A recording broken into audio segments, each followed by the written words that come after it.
очень знакомый. Прыгай. Иди. Новый котик у нас, товарищ, появился.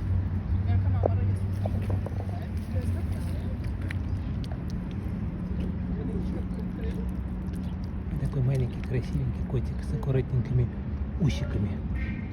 О. Пришел главный тут у нас, начальник.